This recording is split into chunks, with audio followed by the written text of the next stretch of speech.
സംഖ്യകളെല്ലാം ഒത്തുകൂടി അവർ പരസ്പരം പൊങ്ങച്ചം പറഞ്ഞിങ്ങനെ നിൽക്കുകയാണ്. ഹായ് കൂട്ടുകാരെ, ഞാൻ ഒന്നാമൻ.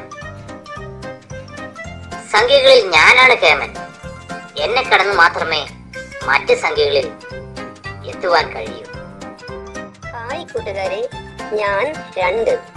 ഒന്നിന്റെ ഇരട്ടിയുള്ള ഞാനിവിടെ ഉള്ളപ്പോൾ ഒന്നെങ്ങനെ ഒന്നാമനാകും? 2ന്റെ പ്രാധാന്യം നിങ്ങൾക്കറിയാമല്ലോ.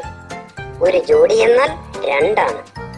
നമുക്ക് കണ്ണ് 2, ചെവി 2, കൈ 2, കാല് 2. നോക്കൂ, അപ്പോ സംഖ്യകളിൽ കേവലം ഞാനല്ലേ? മൂന്നിന്റെ പ്രാധാന്യം ഇവർക്ക് ഇനിയും അറിയില്ലെന്നുണ്ടോ?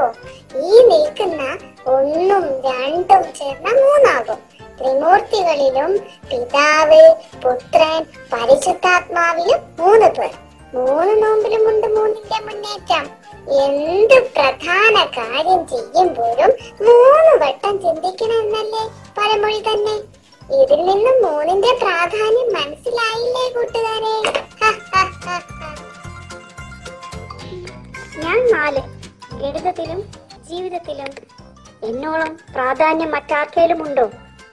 നാൽക്കാലികളുടെ കാലും കട്ടിൽ കാലും മാത്രമല്ല, മുറിയുടെ ചുവരും ചതുരത്തിന്റെ വശവും എല്ലാം 4 ഹലോ, ഞാൻ 5.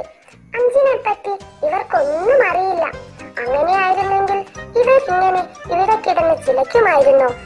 പഞ്ചേന്ദ്രിയങ്ങളിലും പഞ്ചഭൂതങ്ങളിലും പഞ്ചഭുജങ്ങളിലും എല്ലാം 5 ഉണ്ട് കൂട്ടരെ. പഞ്ചപാണ്ഡവരിലും പഞ്ചവാദ്യത്തിലും പഞ്ചാംഗത്തിലും 5 ഉണ്ടെന്ന് ഓർക്കുക. ഞാൻ 6. സംഖ്യകളിൽ കേമൻ, 6ാം തമ്പുരാൻ. ഈ കൂട്ടത്തിൽ എന്നേക്കാൾ കേമൻ ആരാ? ദേവിന്റെ പ്രാധാന്യത്തെ പറ്റി പ്രത്യേകിച്ച് പറയണോ? സപ്തർഷി, സപ്തസ്വരം, സപ്താഹം, ഇതിലെല്ലാം 7 അല്ലേ?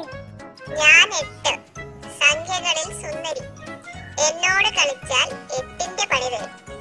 ഞാൻ 9. ഏറ്റവും വലിയ ഉറക്ക സംഖ്യ. നവരസം, നവരാത്രി, നവാഹം. എന്റെ പ്രാധാന്യം എവിടെയും നിങ്ങൾക്ക് കാണാം. അപ്പോഴാണ് 0 അതുവഴി വന്നത്. 0 മറ്റു സംഖ്യകളോട് ഇങ്ങനെ പറഞ്ഞു: കൂട്ടുകാരെ, ഞാനും ഒരു സംഖ്യയാണ്. എന്നെയും കൂടി നിങ്ങളുടെ കൂട്ടത്തിൽ കൂട്ടാമോ?